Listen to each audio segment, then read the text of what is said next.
আলহামদুলিল্লাহি রাব্বিল আলামিন। আলহামদুলিল্লাহ, আলহামদুলিল্লাহি রাব্বিল আলামিন। সর্বাবস্থা আল্লাহ আযজা ওয়া জাল্লার শুকর আদায় করতে হবে। যদি আমরা রবের শুকর আদায় করি, যদি রবের প্রশংসা করি, আল্লাহ সুবহানাহু ওয়া তাআলা নিয়ামতগুলোকে বাড়িয়ে দিবেন, বৃদ্ধি করে দেবেন। আর যদি আমরা নিয়ামতের শুকর আদায় না করি, তাহলে আল্লাহ পাক কি করবেন? আমাদের জন্য অবশ্যই কঠিন শাস্তি রেখে দিয়েছেন।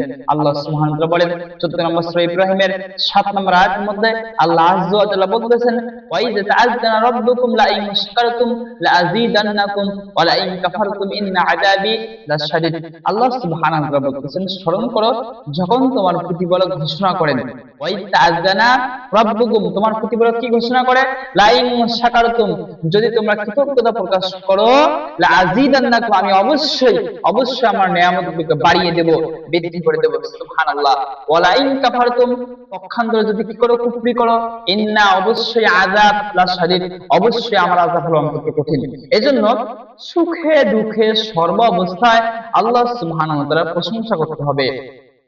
আর আমাদের সব সময় আমাদের নিচের দিকে দেখতে হবে।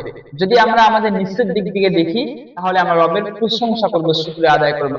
আর যদি আল্লাহ তাআলা আমাদেরকে যে অবস্থায় রেখেছেন, আমরা যদি আমাদের উপরের দিকে লক্ষ্য করি, তাহলে হয়তো বা আমরা শুকরিয়া আদায়কারী হতে পারবো না, আমরা সবরকারী হতে পারবো না। বলবেন যে এটা আবার কেমন বিষয়?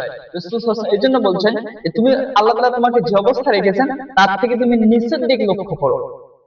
নিচের দিকে আল্লাহ তাআলা আমাদেরকে যে নিয়ামতগুলো দিয়েছেন, এই সুস্থতা থেকে শুরু করে যতটুকু রিজিক, ধন সম্পদ দিয়েছেন, আমরা যদি আমাদের নিচের দিকে লক্ষ্য করি, দেখা যায় যে এমন আল্লাহর বান্দা যাদের কিছু নাই, যাদের এমনকি থাকার জায়গাটুকুও নাই। কত আল্লাহর বান্দা আছে, এই যে দেহের মধ্যে যে নিয়ামতগুলো দিয়েছে, আল্লাহ তাআলা চক্ষু নিয়ামত দিয়েছেন, আলহামদুলিল্লাহ।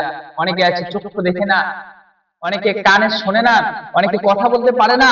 এই যে হাত পা, এতগুলো যে নিয়ামত দিয়েছে, অনেকে আল্লাহ তাআলা এগুলো নিয়ামত দেন নাই, আমাদেরকে দিয়েছেন, আলহামদুলিল্লাহ। এই এত সুন্দর মেধা দিয়েছেন, আমরা যে কথা বলতেছি আল্লাহর সামনে, যারা শুনতেছেন, এই যে আল্লাহ সুবহানাহু ওয়া তাআলা নিয়ামতগুলো দিয়েছেন। অনেকে মানসিক রোগী, মেন্টাল, তাদের থেকে আল্লাহ অনেক ভালো রেখেছেন, আলহামদুলিল্লাহ। এই জন্য রবের শুকরিয়া, আলহামদুলিল্লাহ। যখন আমরা আমাদের থেকে উপরের দিকে দেখবো, যে অমুকের এত জায়গা জমি সম্পদ, ধন সম্পদ, এত ক্ষমতা, এত ব্যাংক ব্যালেন্স, এত ফ্ল্যাট, এত প্রাইভেট কার, এত কিছু, কিন্তু আমার তো এগুলো নাই। যখন আমরা আমাদের থেকে উপরের দিকে দেখবো, তখন আমরা শুকরকারী হতে পারবো না, সবরকারী হতে পারবো না। এর জন্য সবসময় আমাদের নিচের দিকে লক্ষ্য করব। আর রব যে অবস্থায় রাখুন, সুখে দুঃখে বিপদে আপদে মুসিবতে শুকরিয়া আদায় করবো, আলহামদুলিল্লাহ। কেননা আল্লাহ যে অবস্থায় রেখেছেন, আল্লাহ চাইলে এর থেকেও কঠিন অবস্থা রাখতে পাইতেন। এখন আপনি বলবেন যে আমরা কিভাবে রবের শুকরিয়া আদায় করব?